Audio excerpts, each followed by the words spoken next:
ఉన్న డిఐజీ గారు చాలా ఎమోషనల్ అయిపోయారు సోషల్ మీడియాలో పోస్టుల గురించి. Definitely I think he is a very soft hearted person. Social media ఎక్కువ చూడరు కాబట్టి, ఫస్ట్ టైం చూశారు కాబట్టి ఆయనకి చాలా షాకింగ్గా అనిపించింది. ఆ షాకింగ్ ఎంత షాకింగ్ అయిపోయారంటే అసలు వీళ్ళు మనుషులేనా ఇలాంటి మాటలు మాట్లాడుతున్నారు అనిపించింది.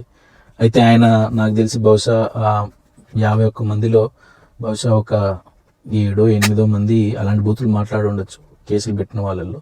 నాకు తెలిసి మ్యాక్సిమము ఏదో ఫ్లోలో ఏదో మాట్లాడటమో లేకపోతే ఇంకొకరు పోస్ట్ ఫార్వర్డ్ చేయటము ఇలాంటివి ఎక్కువ శాతం ఉన్నాయి. కొన్ని అయితే అమ్మకి నీళ్ళు నాన్నకు ఫుల్ అన్న కేసు కూడా పెట్టారు. ఒక ఆయన అయితే చనిపోయిన వ్యక్తికి కూడా కేసు పెట్టారని విన్నాము. బట్ స్టిల్ ఆయన ఇది ఫస్ట్ టైం కాబట్టి వాళ్ళ ఫ్రెండ్ చాలా జాగ్రత్తగా ఓన్లీ వైసీపీదే తీసి అవి మట్టుకు పంపించారు. ఆయన లక్కీ, ఎందుకంటే అంత soft hearted person. TDP Janasena వ్యక్తులు మాట్లాడిన మాటలు, వాళ్ళు ఏ విధంగా అయితే వాళ్ళ నాయకులని ప్రశ్నిస్తే ఏ విధంగా అటాక్ చేస్తారో, ఎలా రిలెంట్లెస్గా అటాక్ చేస్తారో, సోషల్ మీడియాలో ఎలాంటి భాష వాడతారో ఆయన బహుశా చూసి ఉండకపోవచ్చు. ఆయన ఫ్రెండ్ ఈయన మంచి కోరి, ఈయన హెల్త్, ఈయన సాఫ్ట్ హార్టెడ్ పర్సన్, అవి వింటే అవి చూస్తే ఈయనకి ఏమైనా అయిపోతుందేమో అని భయపడి బహుశా ఆపుంటాడని అనుకుంటున్నాను. అది షేర్ చేసి ఉండడు. ఈయన ఫ్రెండ్ అంటున్నారు కాబట్టి ఇవి వద్దులే, ఇవి చూస్తే మీరు తట్టుకోలేరని చెప్పేసి ఓన్లీ వైసీపీ వాళ్ళవే షేర్ చేసినట్టున్నారు. కాబట్టి ఆయన మాట్లాడడంలో తప్పేం లేదు. అలాంటి వారిని మన సౌదీ అరేబియాలో ఇలాంటి చోట్ల ఎలాంటి శిక్షలు విధించాలి, అలాంటివి వేయాలన్నారు. కానీ నాకు ఉన్న ఒక question sir, just humbly submitting to you.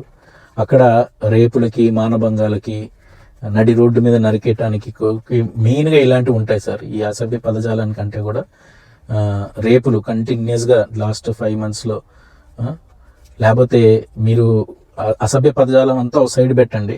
ఒక తండ్రి కొడుకు ఎదురుగా అత్తాకోడల్ని కట్టేసి పైశాచిక ఆనందం పొందుతూ రేప్ చేశారు సార్ ఆంధ్రప్రదేశ్లో. మరి దానికి మీ రియాక్షన్, మరి దాన్ని ఏమంటారు, ఎలా చేస్తారు, దానికి మీరు ప్రెస్ మీట్ పెట్టి మాట్లాడుంటే దానికి ఎక్కువ చలించిపోయి ఉండాలి మీరు.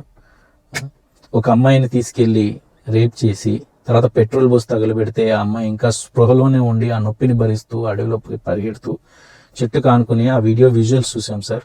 మీ ఫ్రెండ్ బహుశా పంపించలేదనుకుంటా. ఒక 3 సంవత్సరాల పాప సార్ తీసుకెళ్ళి రేప్ చేసి చంపేశారు.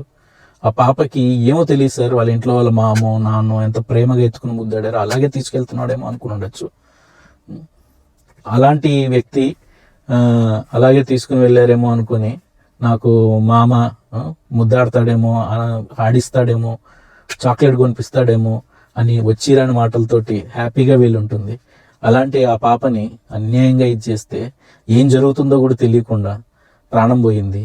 మరి అలాంటి వారి గురించి కూడా మీరు చెప్తే వాళ్ళు అలాంటి పనులు చేయాలనుకున్న వాళ్ళు కూడా కొద్దిగా జాగ్రత్త పడతారు. ఇంత మీరు ఎలాంటి ఫీలింగ్, మీరు ఎలాగైతే అనుకున్నారో, మీకు ఎలాగైతే అనిపిస్తుందో, జస్ట్ మాటలకే మీరు ఎలాగైతే అనుకున్నారో అవి చేతల్లో కూడా జరుగుతున్నాయి. కాబట్టి మీరు మరి వాటికి కూడా నేను కొత్త అని అయితే అనలేరు పోలీస్, కాబట్టి మీకు తెలిసే ఉంటుంది. కంపేర్ టు సోషల్ మీడియాలో ఒక 4 లైన్లు బూతులు, చాలా అసభ్యమైన బూతులు, కనీ వినెరగని బూతులు. ఓ పక్క తండ్రి కొడుకుని కట్టేసి చూడమని చెప్పేసి వాళ్ళ కళ్ళెదురుగా ఒక రేపు అత్తకోడల్ని. ఆ రెండు కంపేర్ చేస్తే అరేబియా, సౌదీ అరబ్లో జరుగుతున్న ఇట్లాంటి శిక్షలు ఎవరికి ముందుగా విధించాలన్నది నాకైతే క్లారిటీ ఉంది. మరి మీరు కూడా పోలీసు వాళ్ళు కూడా దాని గురించి మాట్లాడితే ఇలా చేయాలి అని నేర ప్రవృత్తిలోకి వెళ్ళాలి అనుకునే వాళ్ళు కూడా భయపడే విధంగా మీరు వార్నింగ్ ఇవ్వగలరని మీకు సవినయంగా తెలియజేసుకుంటున్నాను సార్.